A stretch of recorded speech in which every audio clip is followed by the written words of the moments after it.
the point of the part of my reflection in this case is a situation I was observing in my country, and it is that the most important things in contemporary art were happening not in the museums or in the galleries, but in the social networks. Where the most critical works were presented in this strange space, and this is my point of the part. And now I will talk in Spanish because Spanish is one of the languages of AICA. And I prefer. I told you about my point of what was my point of the part. I'm talking English.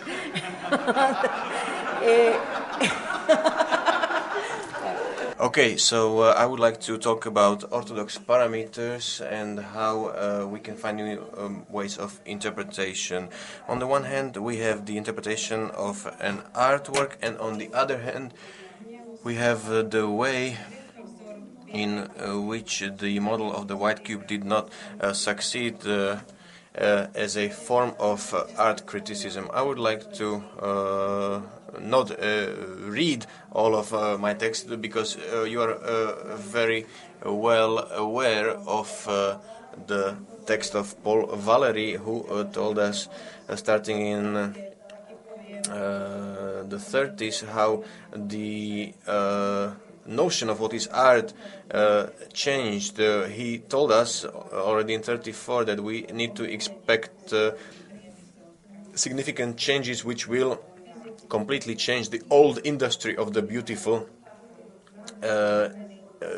and these beautiful changes which will change our vision of the art, which is something amazing, just like gas or water or electricity. Art is something that comes to our households without the least effort. So I don't know if we will be able to truly, well, this is the ambition anyway, to enter art into our households just like gas or water, but I do not know if it's completely possible all these decades after Paul Valéry defined this. And this is a new territory for artistic expression, for curators' activities, for a new role of both artist and creator and curator in this period, and also the ability to enter into the online system where images are now circulated. We are based on a new model of the creator, of the artist, but also of the person who sees, who views these works of art, and we need to include this in our critical discourse. I will not speak a lot about the lack of success of the model of the white cube. I will also talk about how this model, which was so dominant until very recently, and which consists in seeing the work of art as something holy within a white space, which is in a gallery or in a museum, this so-called white cube. We were not able to react to the great changes which happened recently. So currently art is located elsewhere, and it is least located in those traditional places. You can find it in the streets, you can find it online, you can find it in stores, and this is all related to the process of materialization of a work of art. So this white cube which we talk about is a hegemonic space, a totalitarian space which is sort of closed in a cage, and it is a very rigid view of seeing things, very close-minded. So I think that we are critics of art, and therefore we are forced, we are obliged to talk about new ways of approaching a work of art. So just as in the case of my country, in Venezuela, there are often many problems related to maybe transport of works of art, paying for insurance. These are all obstacles to exhibitions, and of course in an international situation, this is an even bigger problem when you have an international exhibition, when you want to import an international work of art to a country such as Venezuela. So this is also an important factor. But surely the most important factor was the development of a new methods in the area of language and in the dissemination of works of art. So when we look at this, the last time we had an art fair in Venezuela, Feria Iberoamericana de Arte, FIA, we developed the 2.0 project, which allows us new ways of dissemination of works of art, and hopefully in the future we can include more countries in a project like this. So we're talking about online publication of different structures which are based on the creation of aesthetic fields, areas which create a number of problems which I will mention later on. And basically there are two ways of looking at this. First, you have the presence of young artists who are invited, along with a group of young creators which are included by decision of a selection curatorial committee.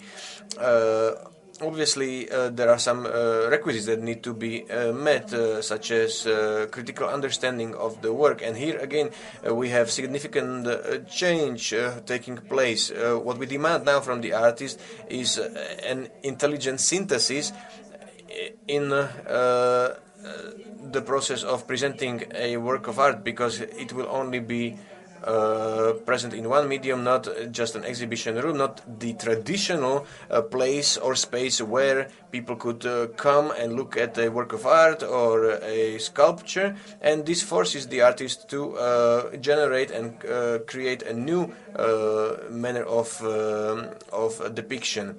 So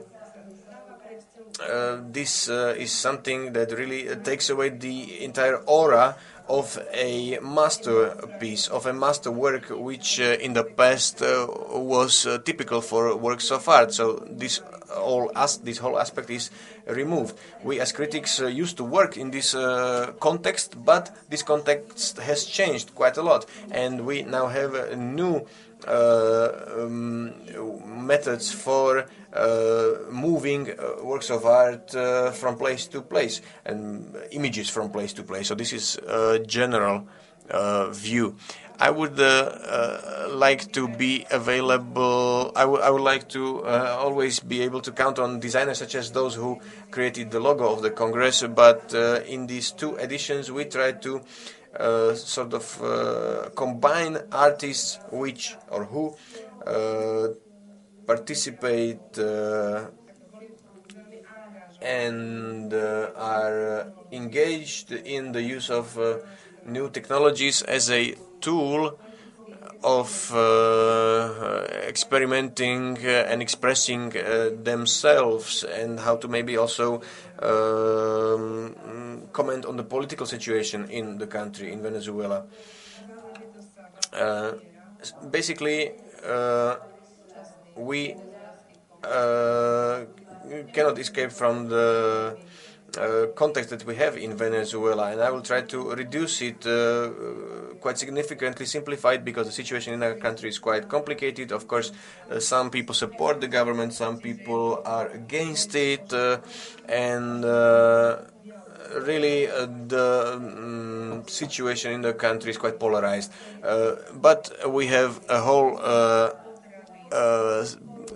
list of other problems: corruption, lack of food, even sometimes quite significant violence, number of victims. Only 25, as many as 25,000 people were killed in Venezuela last year in a violent manner, obviously. So This is the context which we have in Venezuela. It is quite simplified the way I present it, but just to give you an idea. We have a government which is not very capable of doing things, and the same goes for the opposition. And the artists also reacted to the situation which exists in our country. So on the basis of the situation, of this context that we have in Venezuela,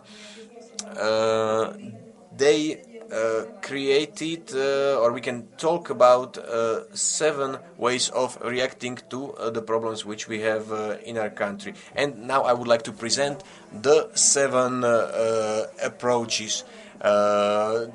Working with the body, different works of art. All these artists which are here mentioned exhibited their works of art, but not in museums, but rather online, in social networks. So these are the 7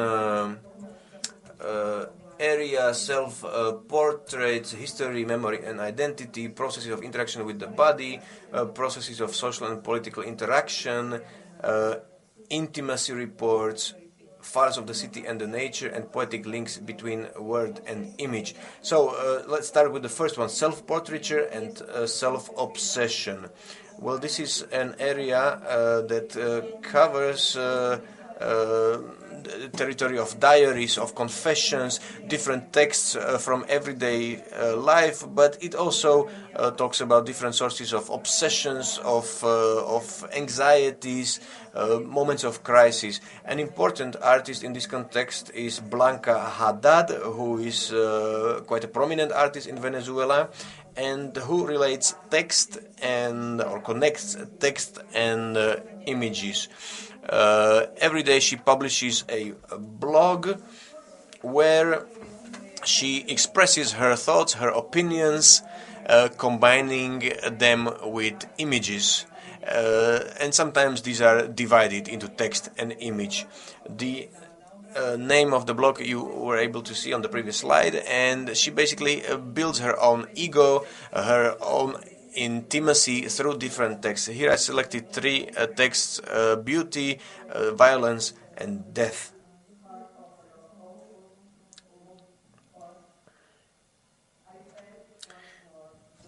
So now I am reading the text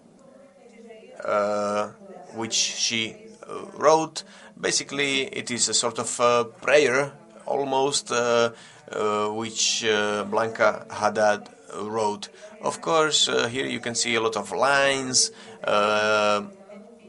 and of course the lines of words are not the same as the lines in a drawing, in an image.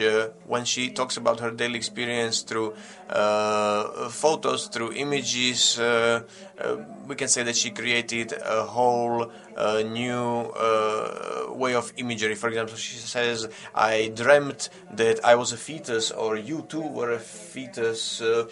Just to give an example, this is another poem about beauty. I will not go through it, I will not read it, but you will have it available for you. Anyway, it's a beautiful poem about what is beauty. Here you have the drawing of a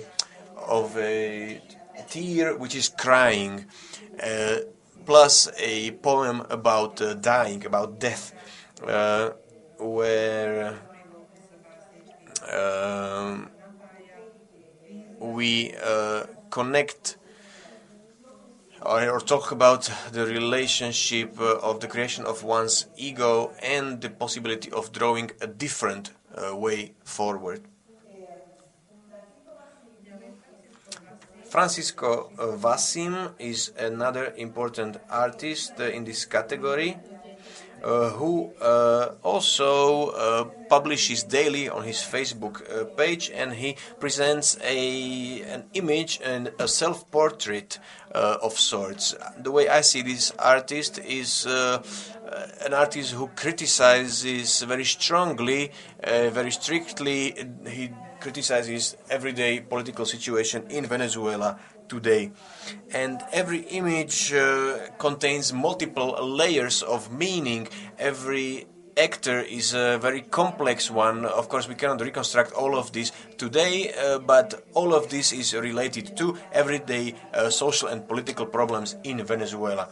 Like I said, every layer of meaning is a visual text which in some way talks about the abuse of power, about violence, and the way I see it, it is a cartographic narration through the depiction of the situation in Venezuela, such as poverty, violence, and so on.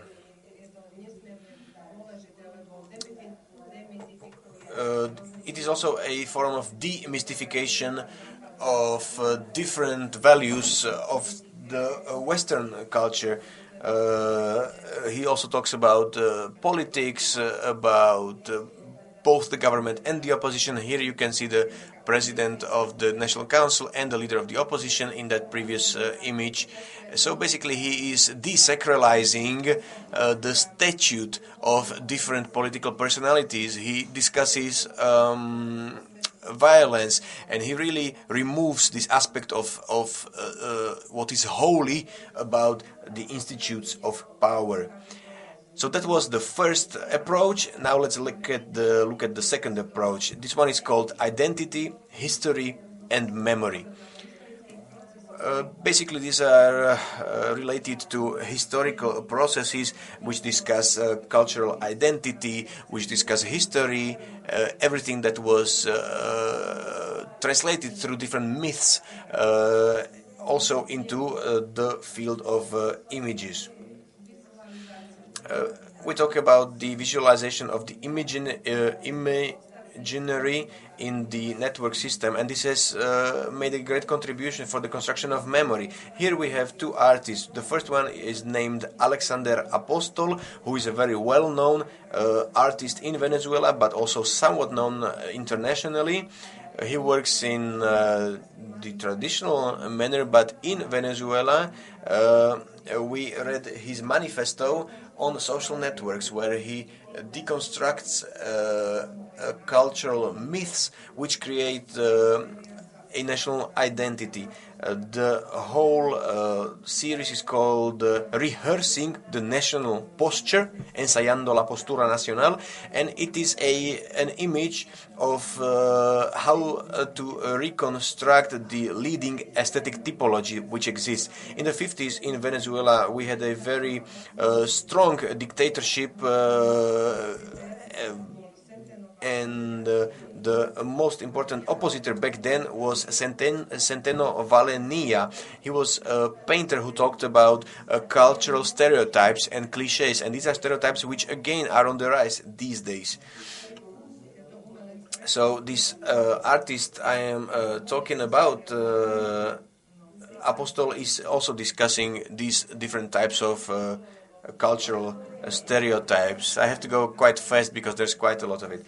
Anyway, the next artist, Alberto Asprino, he is using a different way of working with the memory, and that is the trace. In Venezuela, we had 16 elections in 14 years, and every single time the same person won the election. So he talks here about a trace, and he's trying to collect all the ballots in those elections and somehow process those papers, those ballots, artistically online.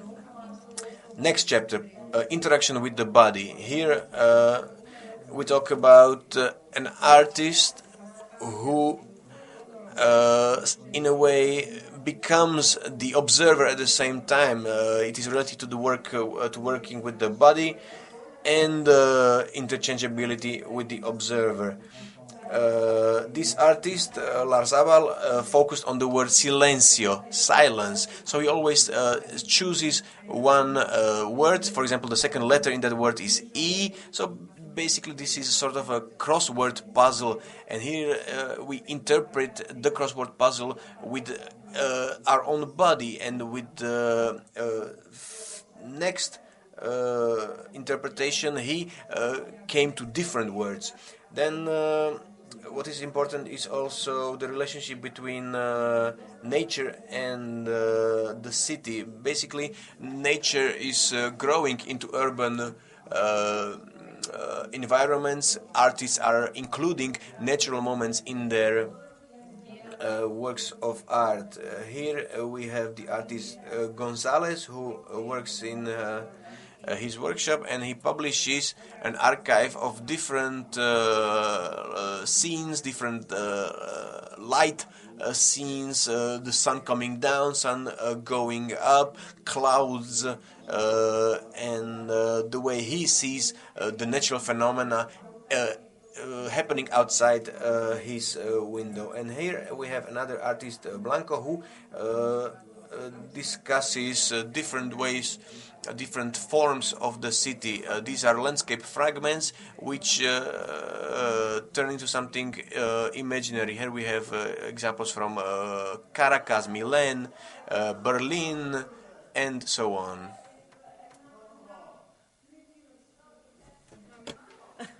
I only have 3 minutes left, so I have to go quite fast.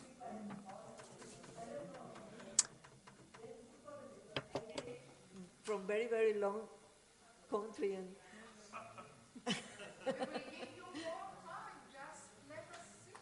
yes, but my time is finishing. Well, this is, estas son los fragmentos de la ciudad, las abstracciones. So these are the fragments of the city of Caracas,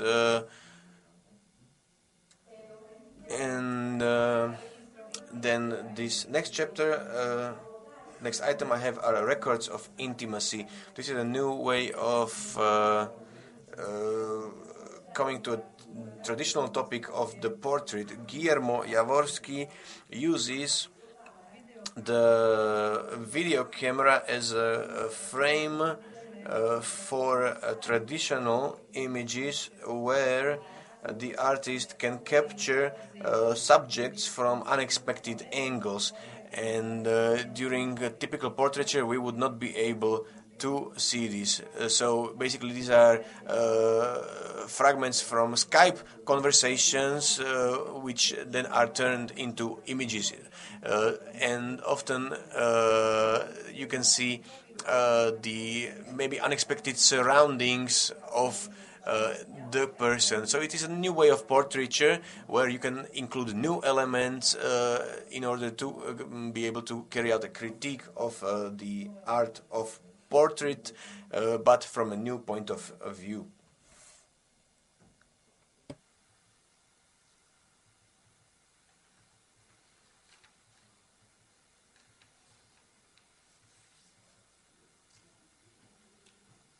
En los territorios sociales tenemos, este es un aspecto.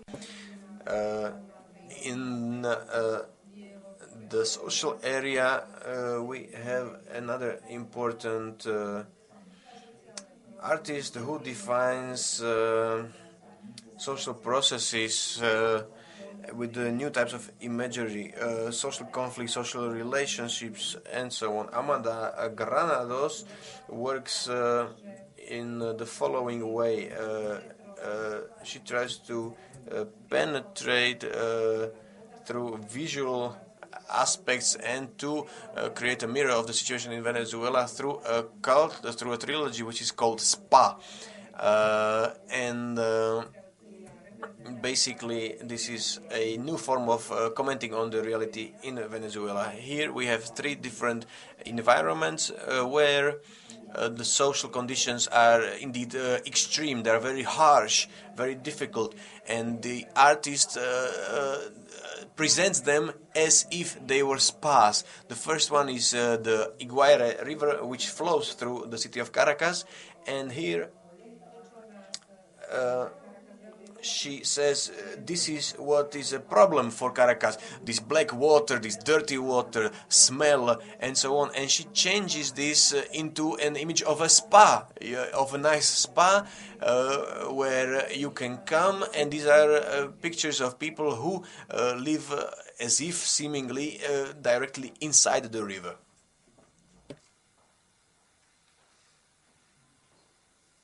Realmente sería imposible utilizar este espacio como...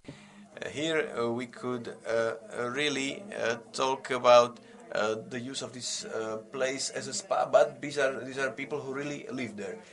So here we have a beautiful hotel in Venezuela in a mountain, on a mountain above Caracas. Today it is a decrepit building, and the author proposes a new way of reutilizing this building. Here we can see a spa which has been abandoned, and here the third case, something that used to be a spa but is currently a prison on the island of Margarita.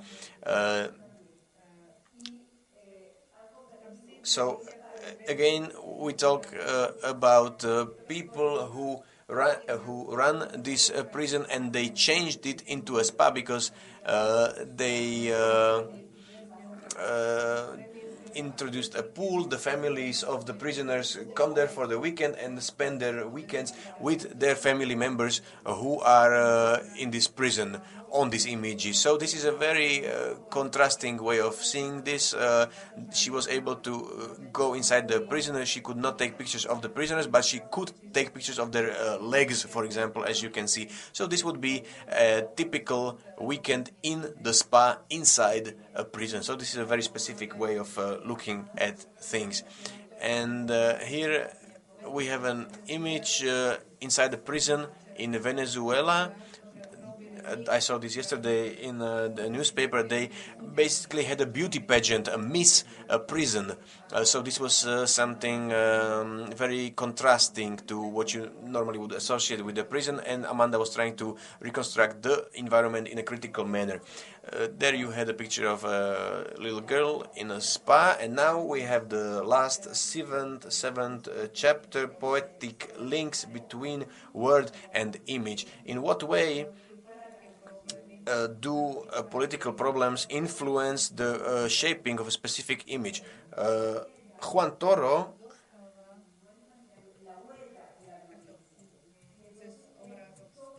uses the image of the trace of hatred. So this is the trace left behind by hatred. A trace which is left in the street by an act of violence, by an act of hatred. So we have three different series: numbers, faces, and traces. Here you can see faces, faces of the family, of the relatives, of victims of violence, those who survived. And here we have all these numbers. Every dead person, every dead body is assigned a number, and these are numbers which cannot be presented officially, so the artist presents it on social networks. And here we have a different artist, Jury Mary, who is a hacker. He's a hacker who uses electronic networks in order or circuits to affirm the importance of new technologies, exploring relations between language and technology. And he also hacked into emails, into websites, even the inbox of the deceased president Hugo Chavez, and he found there different demands from people, what people asked from Chavez, and these were really top secret email inboxes. So he hacked into Chavez's email inbox, and he could see in what way people were addressing the president. Some people were for the government, some were against him. In one email you could see, "Oh, thank you, brother Chavez, for your help." In other email you could see all these demands, "Please help us with this, help us with that." And he joined all of these emails all together into one big plea, into one big demand on the president. And then he showed this in London in an exhibition of all these demands, all these pleas sent to Chavez through by email. And here we have the last winner of the 2.0 project. And here we have the project Calados Capitales, where we talk about the economy. this artist uses different tickets, transport tickets, and also roadside signs. This is a project which is called main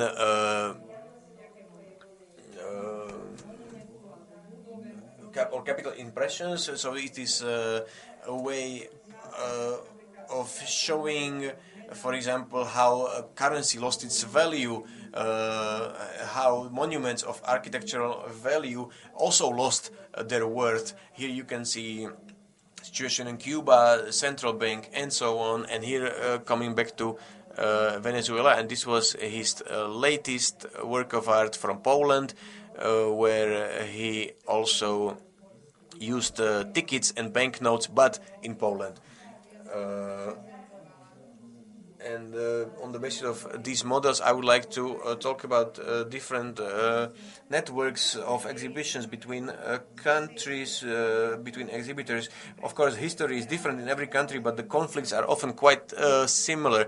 And these enable us to create different working networks and efficient networks, because if we talk about something, we should also be able to suggest a project of interaction to find bridges between countries and to include a bigger number of countries into these projects, such as AICA countries, in order to be able to compare and create relationships between our countries. Thank you. Thank you, Maria. Thank you for your attention and for wait.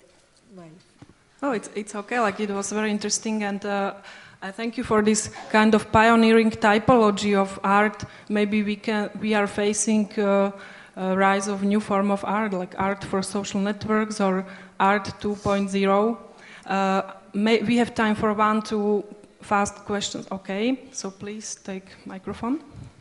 María Luz, quiero felicitarte por esta espléndida presentación y quisiera saber si realmente todos estos artistas como Alexander Apóstol, Juan Toro, a quien yo lo incluí en una exposición en mi país, República Dominicana.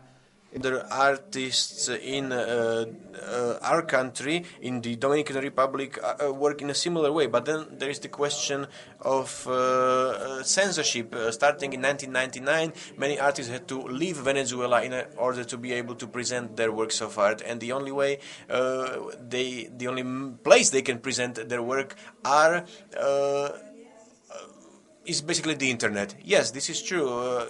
We do not maybe have explicit censorship, but this artist, Juan Toro, which I talked about before, was only allowed to have one single exhibition. But through different manners, through different channels. This is something which we knew first through social networks. That's how he presented it at first, and only later were his works of art included in other exhibitions. So it was not really censorship, but a different sort of it. And in the case of the other artists I talked about, Alexander, he could not present his works of art in Venezuela at all. He was forced to exhibit them in other countries. There were no opportunities for him institutionally or financially. It was basically not possible for him to present his work of art. Well, and then the situation of the South American trade, where your artists were present even before Chavez. Did that continue? Well, yes, it continued, but maybe fewer galleries were represented later on. And that is why we are trying to open kickstart this project 2.0 in galleries, so that we can also accept other artists in our galleries.